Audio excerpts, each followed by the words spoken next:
Okay, as mentioned in 10.5, we would start to look at quadratic equations who have um, a coefficient in the quadratic polynomial. We had the other ones that we have been factoring have a coefficient of 1, and now that you've practiced factoring, you got a little bit better at it, we're going to work on how to do it if the coefficient of the x squared, the first term, is not 1. So if you look at the example here, it's probably easier to look at the example first with the numbers in it, and then look at how that corresponds with the letters so that you have some more variables in there and you're not confused about the variables. Same kind of concept, except for one step further. Now you also have to worry about finding the products of that coefficient, and those are going to be involved with the first and the outside. Okay? I'm going to pause real quick and recalibrate. I'm way off on that.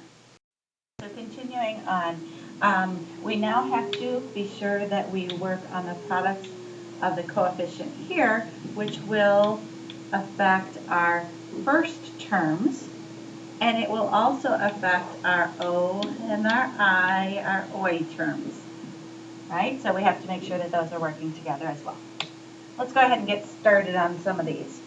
So our first one pair of factors for A and C would be 2x squared plus 11x plus 5. So we're going to look at some possible factors of 2, which is a simple one because it's just 1 and 2.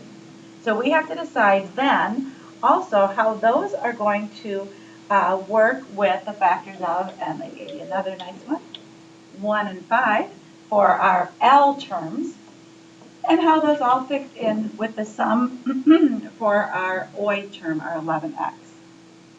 So we're going to go ahead and I'm going to just try.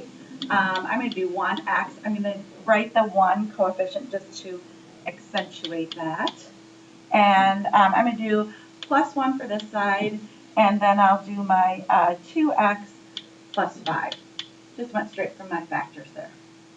The only way to do this, and I understand you could do this mentally, but I want to show you what's going behind it. So the 1x times 2x, we're okay because we got our 2x squared like we're supposed to. Now let's look at our last terms. Our 1 times our 5, we have our positive 5. So far we're doing great. It's the OI terms that will always cause a little bit of difficulty trying to find the right match. So my outside is 5x, my inside is 2x. That's going to give me 7x. That's not going to work for us. Now, simply by changing, we still have to have the same factors. I'm going to leave them in the same order for my first, my 1x and my 2x, but I'm going to turn my 5x and my 1x around. Now, it doesn't seem like it's going to do anything, but let's go ahead and look at the first. We're okay still. The last, we're okay. And the outside, now the 1 times the 1 is giving me 1x, but the 5 times the 2, that's going to get me that bigger number that I need, that 11x. So 10x plus 1x, there's my 11x. So same principle of finding factors. You just have to find the combinations that work together. And it probably will take you a little bit of time. Again, you can do some of this mentally and see which combination works.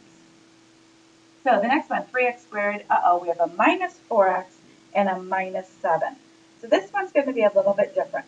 Now, because of that, we know that we can do our factors here.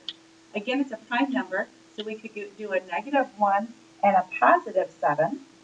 We could also do a positive 7 and a negative 1. Okay, our 3 is going to be simply 1 and 3. They're starting out easy here. Let's make it seem easy. So now we just, again, have to figure out a good combination. Now, look at your middle term while you're thinking about those combinations, and you want to get that middle term to be a negative 4x. So again, be aware of these terms here and how they might combine to give you that 4x. So I'm going to go ahead and I'm going to do, now we also have to deal with integers here. So I'm going to do an x plus 1, and then I'm going to do so I need a 3x, and I need a -7, so I'll do a -7 here for my L term. So my first and my last terms again, not a problem. It's how they're going to work out for that OI term. So when I do this one, I have my x times my -7x, that gives me -7x, and I have my 1 times my 3x, positive 3x, so that in fact gives me my -4x. Okay, using that little bit of logic, I can say I need it to be a -4, so I need the larger number to be the negative. When I combine, I was dealing with some ones in here, so that was pretty easy for me to make a combination. And sometimes it doesn't happen on your first try.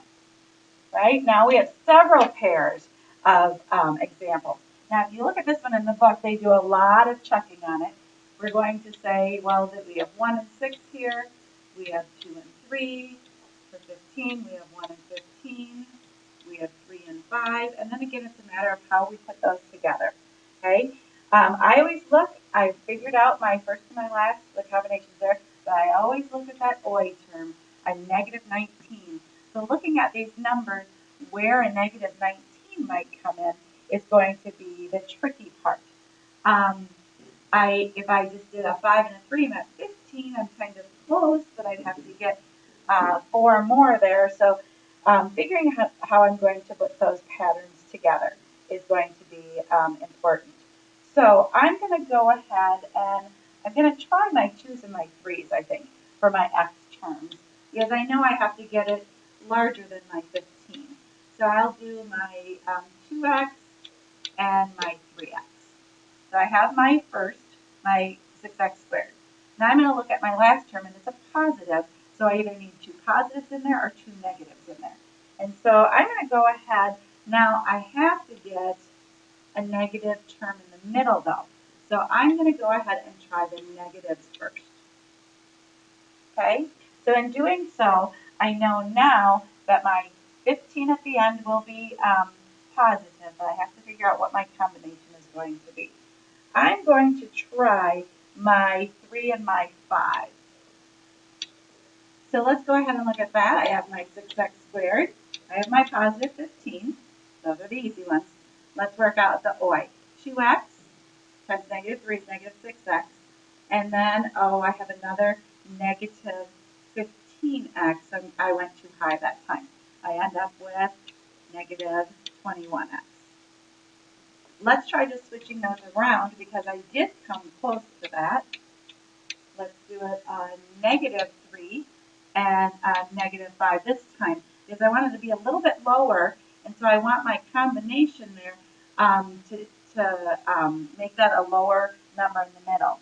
So again, I have my 6x squared and I have my positive 15.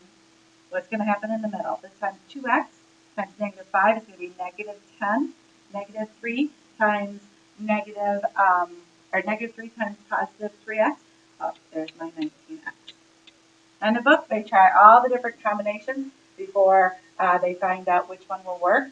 One thing to call your attention to, if you look at the book pages, they actually found a yes one, and then they did one more after that. If you find a correct factorization, you do not need to go on and do another one. I think I have time for at least example 4. So this last one, we're going to look at common factors first to make this a little bit easier. So I noticed that all of the numbers in here, coefficients or constant terms, all have a common factor of 2. So what I'm going to do is first take that out of there. So I'm going to change my original sentence to 2 times 3x squared minus x minus 4. So by factoring out that common factor, now I need to just find what I'm going to do for this section to factor it out. So when I get that done, but the one thing is when you finish, make sure you do not forget that 2 in your product of your polynomials. So I'm looking at the products of 3, or first we're going to start. We're going to start with a -4. So we need a positive and a negative to get to a negative. And the products of 4 are 1 and 4, and the products of 3 are 1 and 3. We could also have for 4, we could have 2 and 2. I forgot that one as well. So let's go ahead and do some, um, let's do some experimenting here. I'm going to do my 3x first and my x here. I need a positive and a negative, and I want my x to end up negative, but I have a 3x here. I'm going to put a negative there and a positive here, and I'll go ahead and try my 2's. So I have my negative 6x, positive 2x. That's going to be too big. So that one's not going to work. Let's try instead, let's put my 3x, and this time I'm going to go with negative 4 there and a positive 1 here. Because I wasn't real close on that last one. 3x squared, I don't have to check those. Let's look at our OI. 3x, positive, negative 4x, that gives me my negative x. My first and my last should be okay. So this is the one that is going to work. So my final answer, remember to bring that 2, my final answer is going to look like this. So the same thing you've been doing with the others, although you can get out that common factor first and make then the factorization a little bit easier to find. I'm going to go ahead and pause it here.